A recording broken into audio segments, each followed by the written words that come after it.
Bonjour Victoria, Salut Thierry. Salut Thierry, comment ça va? très très bien, c'est vendredi, super bien. Eh mais t'as eu la même idée que moi, t'as décidé d'aller dehors pour faire ce live. Bah non, c'est que, tu te rappelles, les autres semaines, les autres vendredis, on avait toujours un fond, on faisait beaucoup pour le tourisme suisse et tout. Bah cette fois-ci, voilà, on est vraiment en Suisse. Attends, il y a un truc qui m'épate, je vais te contrôler quelque chose, attends. Eh oui, Ah ouais, c'est bien ça. bien ça. eh oui. On s'est enfin retrouvés. Ça fait, Depuis la pandémie, à le début, on s'est pas revus en vrai, on parle tout le temps, mais on s'est pas revus en vrai, donc c'est voilà. Maintenant, c'est in real life. Il a fallu attendre 52 numéros pour le faire, c'est incroyable, voilà.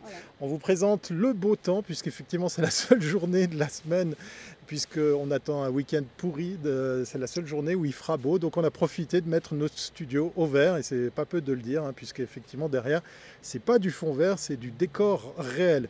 Avant de découvrir qui se cache et qui attend patiemment au fond du studio, du coup dans un autre endroit, on va balancer la petite boucle sponsor pour vous rappeler plein de choses, mais surtout pourquoi on vous donne des dates autour du mois d'août. C'est parti, magnéto Serge.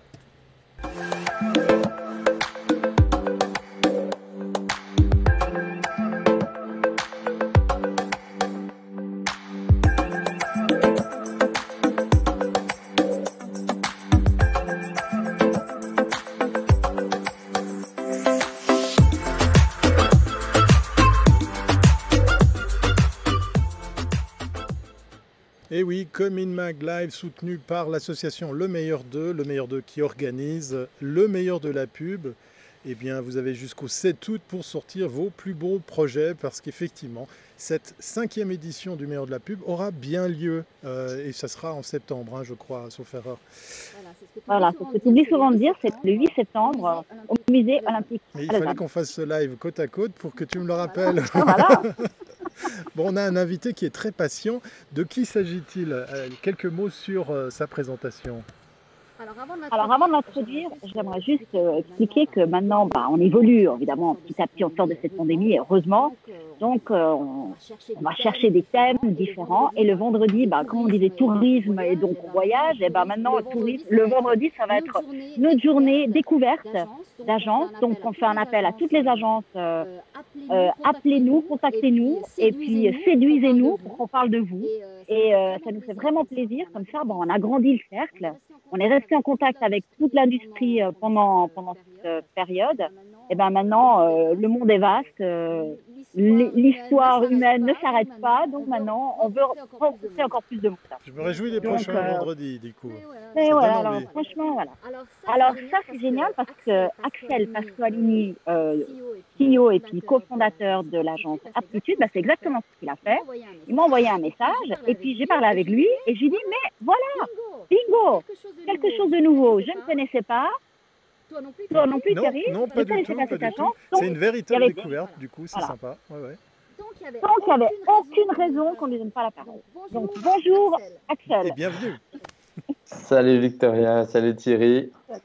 Merci. Voilà. Alors, ce qui nous intéressait avec l'agence Aptitude, qui a déjà 8 ans et qui est à l'Innovation Park à l'EPFL, si je ne me trompe pas, c'est que vous avez un positionnement très unique, c'est-à-dire vous n'êtes ni une agence web, ni une agence digitale dans le sens marketing digital, mais votre option, c'est de créer des produits et puis des services en ligne, digitaux, ou peut-être pas forcément en ligne, ou qui sont pas aussi, on n'est pas dans l'internet non plus des objets, mais enfin voilà, tu vas nous expliquer. Donc voilà, en quoi, vas-y, reprends la parole et puis développe-nous et apprends-nous ce que tu fais. Super, merci. Alors, en effet, on se dit une agence digitale, comme il peut y en avoir. Notre positionnement fort et notre différenciateur, c'est vraiment qu'on s'intéresse à créer des produits et des services digitaux.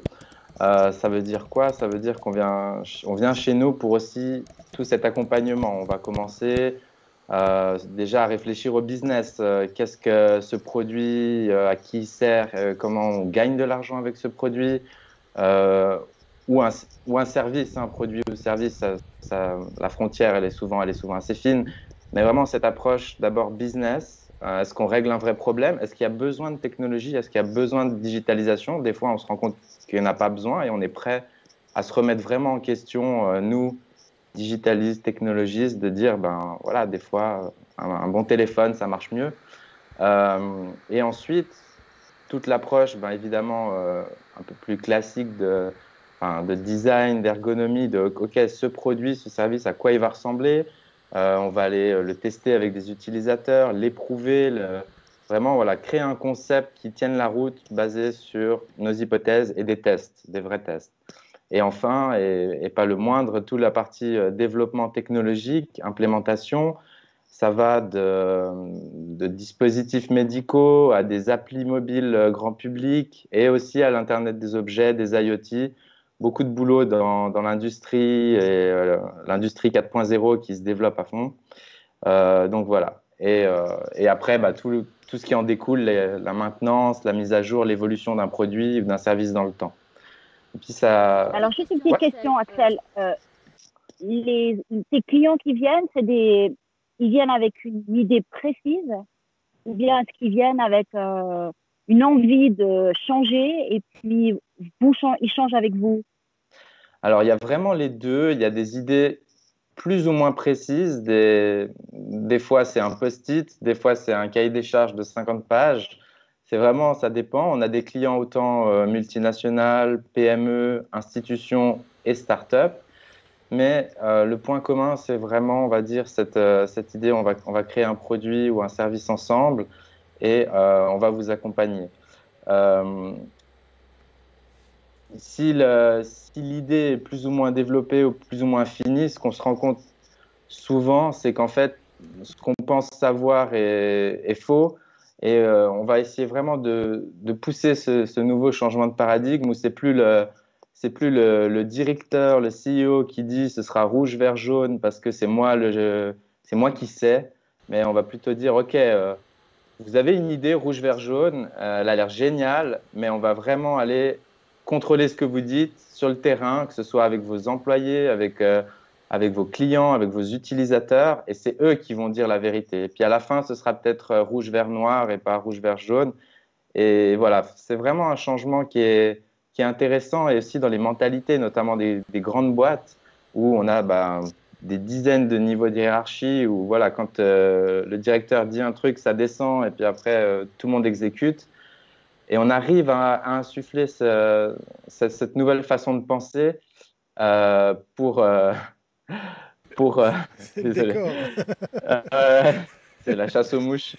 Mais pour finalement créer des produits qui répondent à un réel besoin, à un réel marché, et pas pour faire plaisir au patron. Voilà. Alors peut-être pour profiter de ce vendredi découverte, hein, j'aime beaucoup le principe, hein, je trouve que c'est une très bonne idée Victoria. Merci beaucoup de faire connaissance avec Aptitude. On peut revenir sur ton parcours et l'idée de départ parce que là ça a l'air évident, hein, la réflexion, l'offre de services telle que présentée.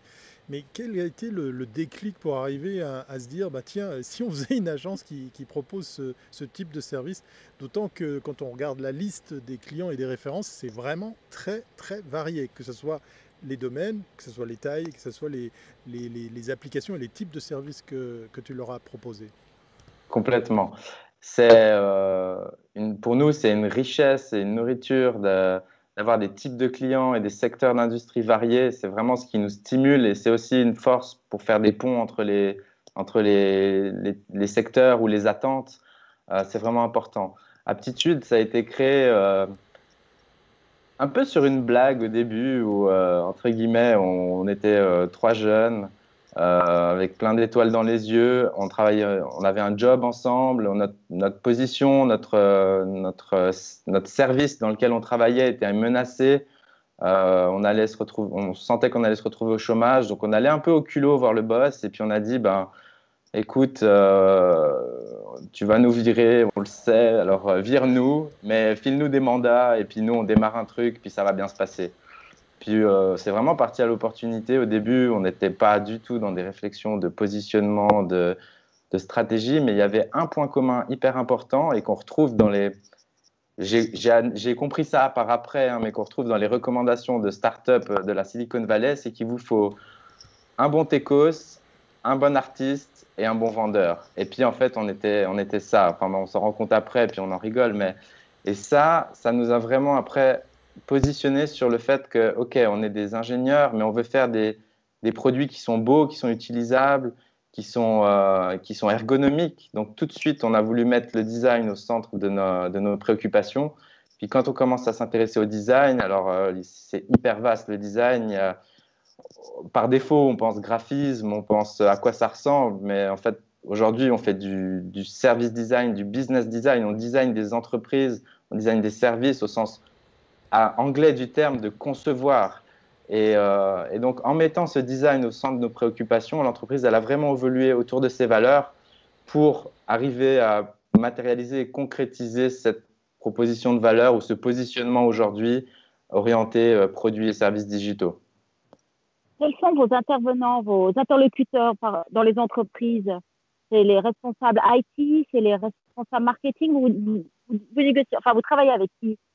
On travaille beaucoup avec les CEO et les responsables innovation. Ça, c'est assez vaste. Quand c'est une start-up, on travaille avec les fondateurs. Donc, on est plus dans le why que dans le faire au début. Alors, complètement. Hein, on vient, encore une fois, si vous cherchez des petites mains pour taper des lignes de code, il y en a partout dans le monde à des prix défiant toute concurrence. Et puis, ce n'est pas du tout là où on se positionne. On vient vous challenger, on vient réfléchir avec vous, on vient apporter notre étincelle, notre fibre à votre produit. Donc, on est à des sphères un peu plus que l'exécution. Mais on a aussi dans l'industrie, on va avoir des directeurs directeurs d'exploitation. Donc, ils doivent faire tourner leur usine et trouver des moyens maintenant d'avoir plus de qualité ou plus de reporting ou des outils plus modernes qui correspondent mieux aux usages. Donc, voilà, c'est très varié, mais je dirais que ça reste high level. On l'a vu dans cette crise, beaucoup de secteurs n'étaient pas prêts. Le fait de ne pas avoir anticipé cette digitalisation. Alors, beaucoup ont dû utiliser des outils et puis découvrir de la visioconférence à des process d'échange, de télétravail ou Dieu sait quoi. Et aujourd'hui, est-ce que tu penses que ça va être plus simple pour vous de parler avec les entreprises, d'amener des nouveaux projets, disons les amener à penser, à réfléchir autrement et à voir leur futur d'une autre manière? C'est complètement. On était déjà, je dirais, il y a eu différentes vagues. Hein. Il y a eu un gros pic lorsque Facebook a racheté WhatsApp. C'était quelque chose qui touchait tout le monde. Tout le monde a WhatsApp. On a eu des montants astronomiques. Et là, on s'est dit, waouh, il se passe quelque chose. Ça a touché vraiment les individus en disant, le digital, c'est vraiment quelque chose et il faut s'y intéresser. Et là, là, je me disais, c'est déjà une vague croissante assez incroyable et on le ressentait puisqu'on a quasiment doublé chaque année. Donc, c'était assez puissant. Mais cette pandémie, ce virus, et puis depuis 2-3 semaines où les entreprises maintenant se déconfinent, donc elles ont mis leurs projets en pause pendant un petit moment pour plein et diverses raisons.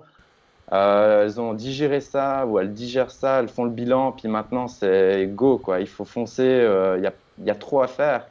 Et donc ouais, en ce moment, en tout cas, on voit l'avenir plutôt d'un bon œil.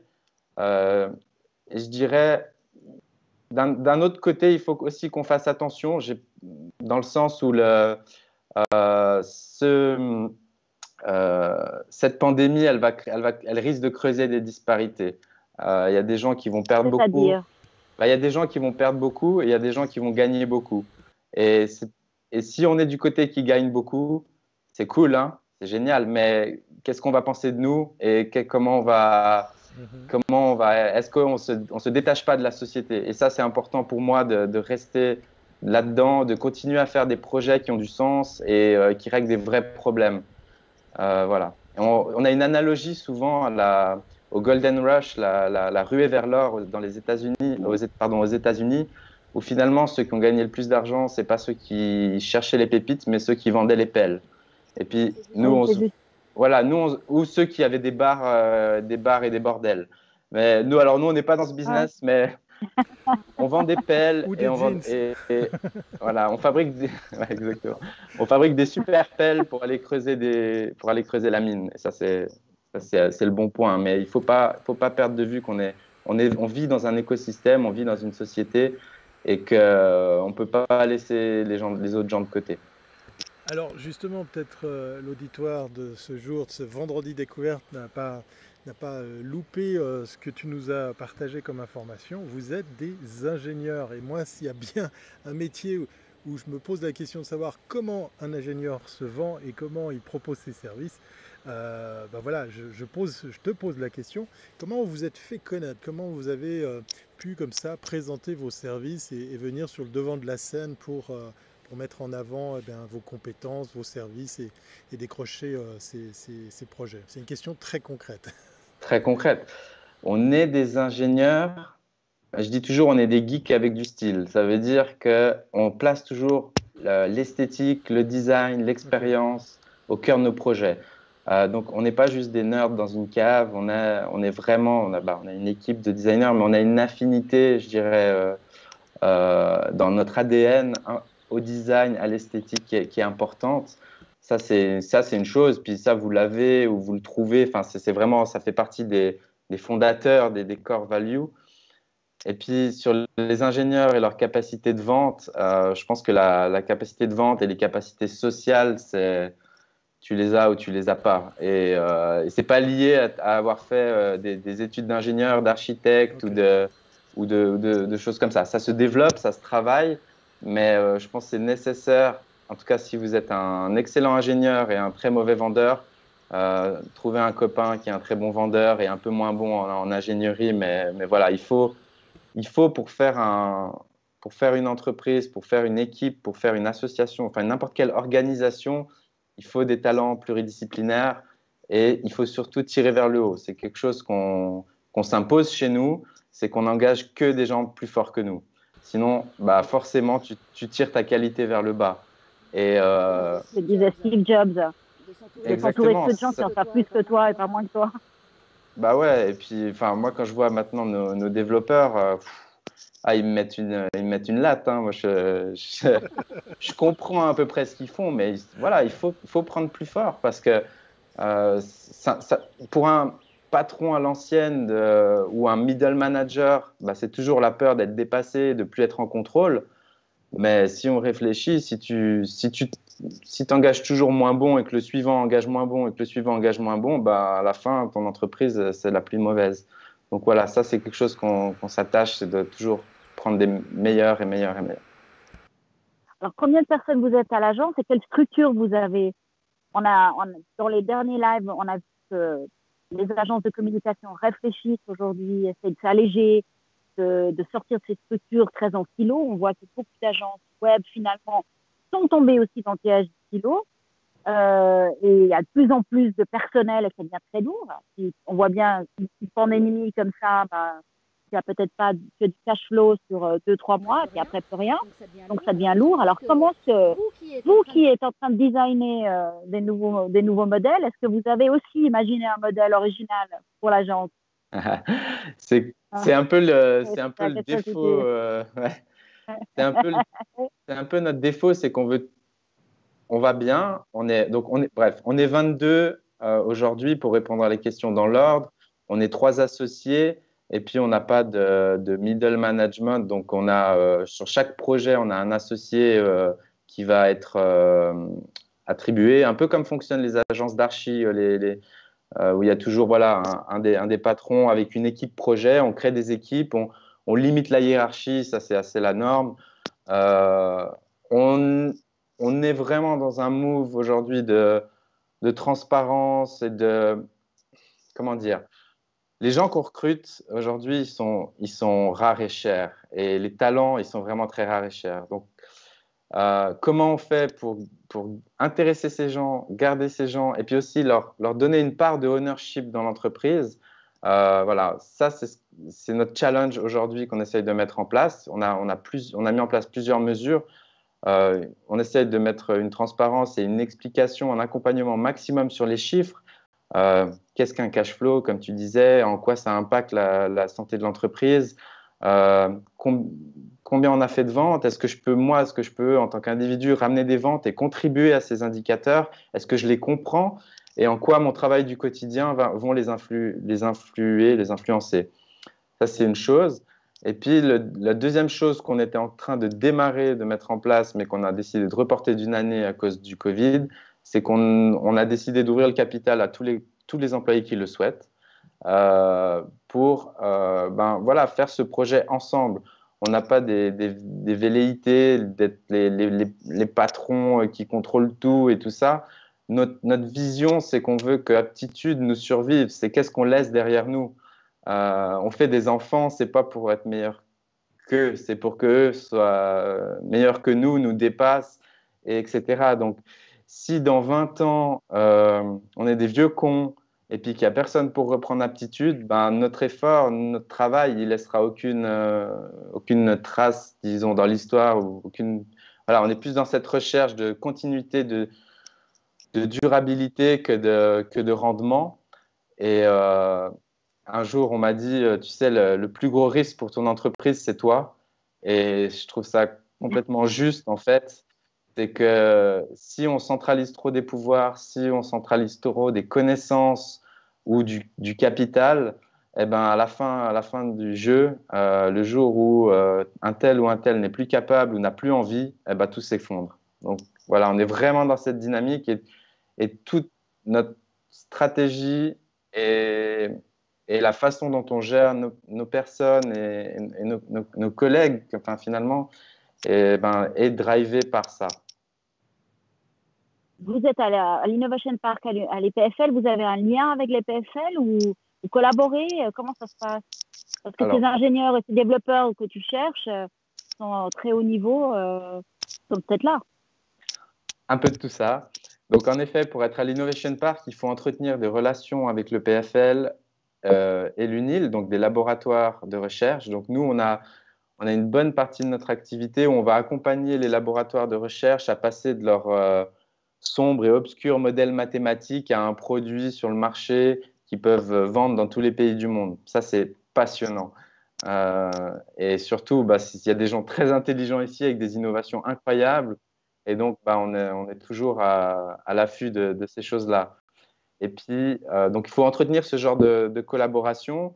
Il faut aussi jouer le jeu sur l'écosystème de l'Innovation Park. Voilà, on va avoir des tarifs pour les voisins, pour les startups, les choses comme ça. Il faut contribuer à cet écosystème d'une certaine façon.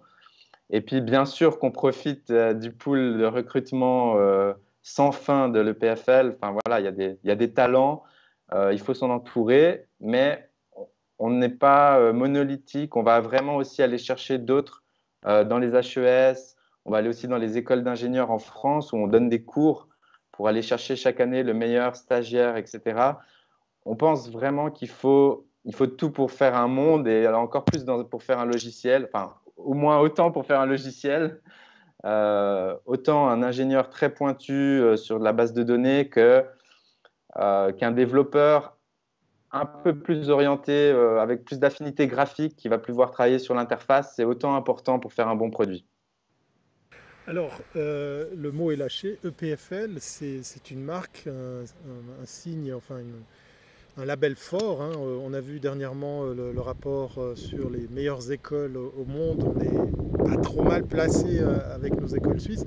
Est-ce que le Swissmade, est-ce que l'EPFL, le label EPFL, a aussi une valeur importante dans ton travail et par le biais de ton équipe pour les projets que vous défendez, ou au contraire, c'est pas forcément quelque chose qui fait partie du marketing et des valeurs que vous défendez pour l'approche de nouveaux clients? C'est une éternelle question. C'est une éternelle question. Je pense que aujourd'hui, je pense que le fait à l'EPFL est plus fort que le Swissmade. Intéressant. Ouais, dans un certain sens. Vraiment, il y a vraiment des clients qui viennent vers nous pour qui nous disent, OK, je vous ai choisi parce que vous êtes à l'EPFL et puis j'irai pas voir quelqu'un d'autre. Ou qui disent, moi, je veux pouvoir dire à mes clients que mon produit est entre de bonnes mains à l'EPFL. Ça va très très loin, hein.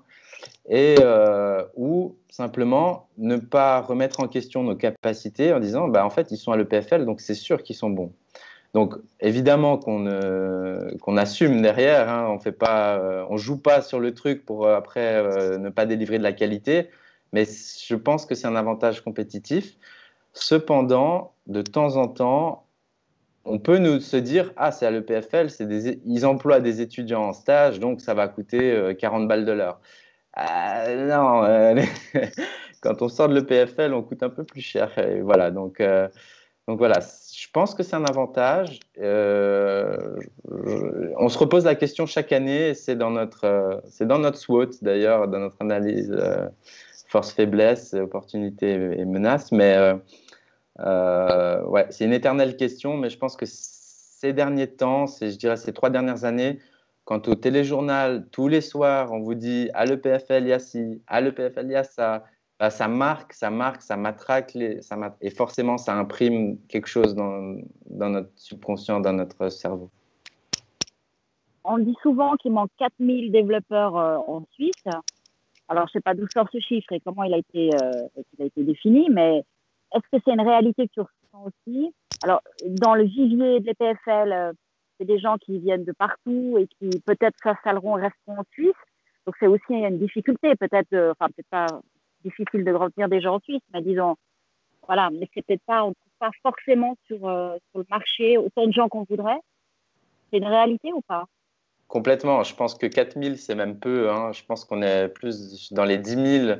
Je crois que les chiffres sont calculés sur le nombre de diplômés moins le nombre de départs à la retraite, quelque chose comme ça. Mais en vrai, c'est beaucoup plus parce que bah, déjà, les gens qui font leurs études ici ou qui font leurs études en Suisse, enfin, les Suisses sont très voyageurs. Donc, souvent, les jeunes diplômés, ils vont partir. Et puis, ils ont raison, il faut aller voir un peu le monde. Donc, ça nous enlève du monde. Il y a beaucoup de boulot, il y a beaucoup de travail, donc il faut recruter et c'est difficile.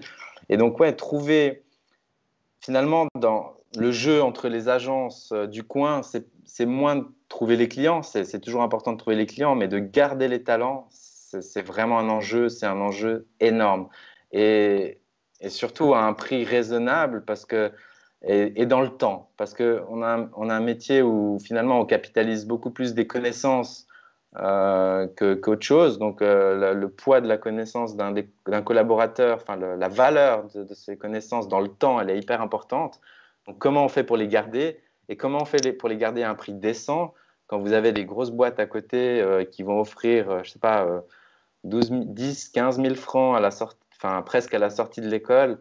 C'est pas, voilà, il faut arriver à offrir quelque chose de différent et puis de durable et dans le temps et gardé dans le temps. Et puis, bah, c'est vraiment tout ce qu'on s'attache à faire depuis 8 ans, avec des hauts, des bas. Et je dirais que ben, ça va plutôt bien en ce moment, puisqu'on on n'a pas eu de changement maintenant depuis plus d'1 an et demi. Donc ça, c'est bien, mais c'est difficile et c'est vraiment l'enjeu des agences tech de pointe, c'est de garder ces talents. Et quel type de connaissances on recherche aujourd'hui et on va rechercher par la suite? Parce que dans le monde du web, on a eu beaucoup je veux dire, il ne faut pas croire que c'est monolithique. Une fois qu'on est développeur, on est développeur de tout et n'importe quoi. Donc, je veux dire, il y a ceux qui sont venus avec des sites, après ceux qui sont venus avec des applicatifs. Maintenant, on va sur l'Internet des objets, intelligence artificielle. Enfin, je veux dire, demain, c'est quoi? On cherche What's next?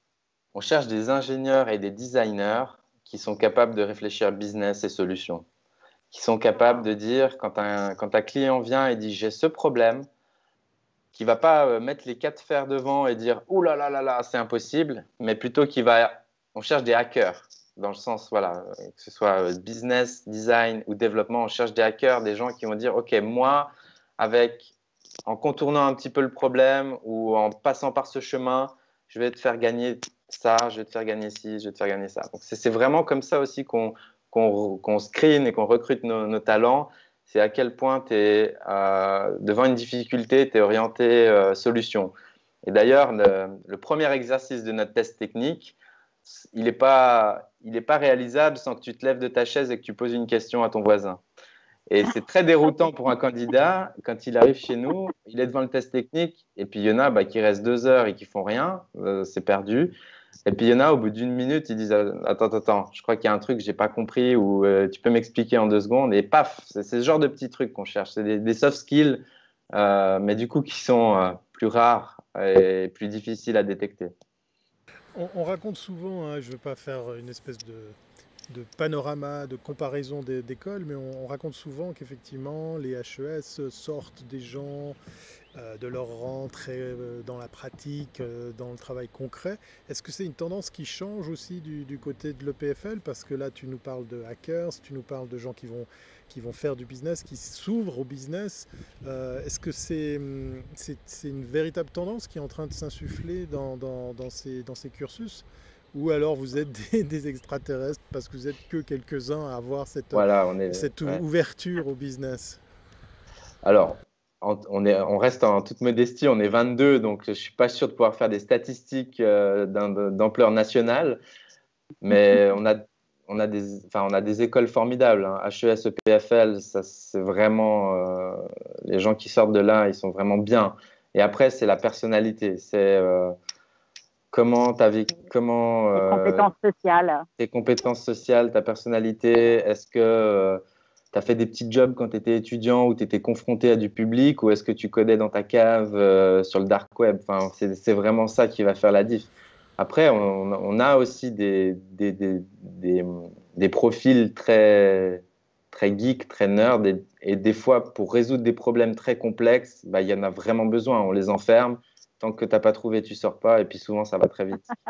Donc, il faut de tout pour faire un bon logiciel. Donc il y a une cave chez Aptitude, si jamais, hein, pour ceux et celles Une qui cave. cherchent un job, faites attention, ils ont une cave avec des On a chaînes. une cave avec plein de bières. Ah, ça m'intéresse. Eh oui, ça aussi, ça aide. Et merci beaucoup pour ce vendredi découverte, très très très intéressant. On redonne le nom de ton agence, Aptitude, et elle est toute trouvée, hein, comme emblème. Avec 2P. Avec 2P, voilà, exactement. On fait pas, tu as très bien fait ton marketing parce que derrière, tu as un roll-up avec le nom. Donc, c'est parfait. Non, c'est la porte, c'est la porte. Voilà, on aura. C'est la porte, c'est encore mieux. Voilà. C'est du beau placement de produit. Voilà. Merci beaucoup. Magnifique.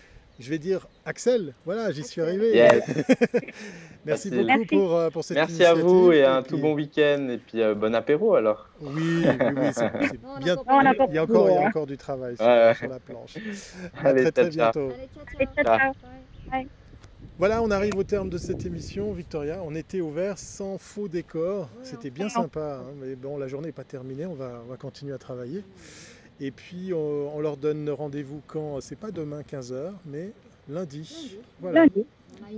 Une semaine passionnante, on a appris plein de choses. Hein. Oh là là, mon Dieu, franchement, chaque semaine, c'est vraiment un vrai plaisir. On va mettre à contribution ce qui nous reste d'après-midi pour travailler sur Commune Mag Live, la nouvelle formule, puisqu'effectivement, on vous l'a dit, le créneau, il est pris, on ne le lâche plus. Donc attendez-vous à de très très belles surprises. Mais en attendant, on va vous souhaiter un très beau week-end, même si côté météo, ça ne suivra pas. Et on se retrouve lundi. Portez-vous bien. Au revoir. Bye bye.